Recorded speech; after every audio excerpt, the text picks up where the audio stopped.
साथ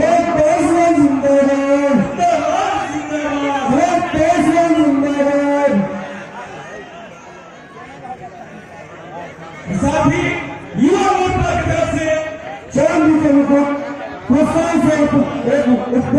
हमारी फर्स्ट इसी सोच का नाम है।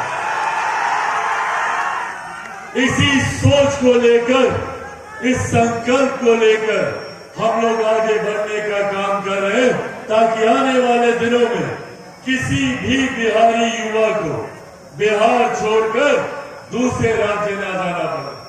हम लोगों को अपने ही राज्य में हर वो सुख सुविधा मिले। हम लोगों को अपने ही राज्य में बेहतर शिक्षा के संस्थान मिले। बेहतर शिक्षा के लिए आज भी मेरे बच्चे कोटा जाते हैं पढ़ाई करने के लिए। कोटा में पढ़ने वाला बिहारी, पढ़ाने वाला बिहारी, अधिकांश शैक्षिक संस्थानों के मालिक भी बिहारी, पर व्यवस्था राजस्थानी। क्यों ये व्यवस्था पटना में, भागलपुर में, दरभंगा में, सीतामढ़ी में, बिहार के अलग अलग जिलों में क्यों नहीं हो सकती?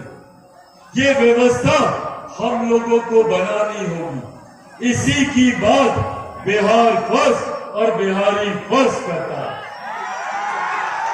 साथियों, हम लोग बांटते गए, हम बढ़ते गए, पर बदले में जो वादा हमसे किया गया था, कभी इन दलों ने उन वादों को पूरा करने का काम नहीं किया। और दौर 90 के दशक में एक ऐसा दौर हम लोगों ने देखा जिसकी वजह से हमारे प्रदेश के युवाओं को पलायन करने के लिए मजबूर किया गया। और आज भी तकलीफ मुझे इस बात की होती है जब मैं देखता हूं कि बिहार के युवा दूसरे राज्यों में जाते हैं। दिल्ली में रहा हूं, बंबई में मैंने काम किया, पर मैंने आज तक कभी नहीं सुना कि कोई दिल्ली का लड़का या लड़की बिहार आता हो शिक्षा के लिए। आप लोगों ने सुना क्या? बंबई से कोई लड़का लड़की बिहार के 4 साल के बाद भी उनकी बनाई हुई इस योजना के माध्यम से देश के 80 करोड़ लोगों को मुफ्त में राशन दिया जा रहा है। ये देश हमारे नेता आदरणीय रामविलास पासवान जी की। साथियों, आज मुझे गर्व होता है कि मैं एक ऐसे गठबंधन का हिस्सा हूं जिसका नेतृत्व मेरे प्रधानमंत्री आदरणीय नरेंद्र मोदी जी कर, जिनकी वजह से आज महिलाओं को सम्मान देने का काम किया गया। पिछले 75 सालों में किसी प्रधानमंत्री ने महिलाओं के सम्मान की चिंता नहीं की। पहली बार देश में एक ऐसे प्रधानमंत्री आए जिन्होंने महिलाओं के लिए शौचालय बनाने का काम किया। इनके स्वास्थ्य की चिंता करते हुए घर घर तक उज्ज्वला के माध्यम से गैस कनेक्शन पहुंचाने का काम किया। इससे पहले जब हम लोग के घर पे बीमारी आती थी तो हम लोग को अपनी जमीन गिरवी और महिलाओं को अपने जेवर बेचने पड़ते थे। पर आज प्रधानमंत्री जी की देन है कि आज भगवान न करे, पर अगर घर पे कोई बीमारी आती है तो आयुष्मान योजना के माध्यम से 5-5 लाख रुपए का मुफ्त इलाज का प्रबंध प्रधानमंत्री जी और हमारी केंद्र की एनडीए की सरकार के द्वारा किया गया। साथियों, ये तमाम योजनाएं धरातल पर आज उतरना संभव इसीलिए है क्योंकि आज वो व्यवस्था है जिसका जिक्र मैं अपने संबोधन के शुरुआत में कर रहा था। राज्य में किसी और की सरकार, उदाहरण के तौर पर जब केंद्र में यूपीए की सरकार थी तो बिहार में एनडीए की सरकार थी।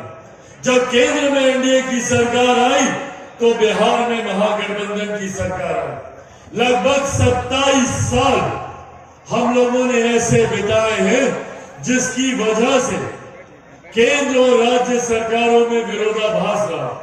परिणाम स्वरूप केंद्र सरकार की योजनाओं को राज्य सरकार ने धरातल पे नहीं उतरने दिया और राज्य सरकार की योजनाएं केंद्र सरकार ने स्वीकृत नहीं की, जिसका कारण रहा कि बिहार पिछड़ता है। और ऐसे में कई ऐसे राजनीतिक दलों ने भी इन परिस्थितियों का फायदा उठाया। साथ आजाद हुआ, भारत के तमाम प्रदेश एक साथ आजाद हुए, तो ये सवाल हमें अपने आप से पूछने की जरूरत है कि क्या कारण रहा कि कहीं दिल्ली मुंबई जैसे चमचमाते शहर बने तो वहीं दूसरी तरफ बिहार प्रदेश जो आजादी के 75 साल के बाद आज भी पिछड़ा प्रदेश कहलाता है। ये हमें अपने आप से पूछने की जरूरत है। इसके कारण रहे और सबसे बड़ा कारण रहा विरोधाभास की सरकारें।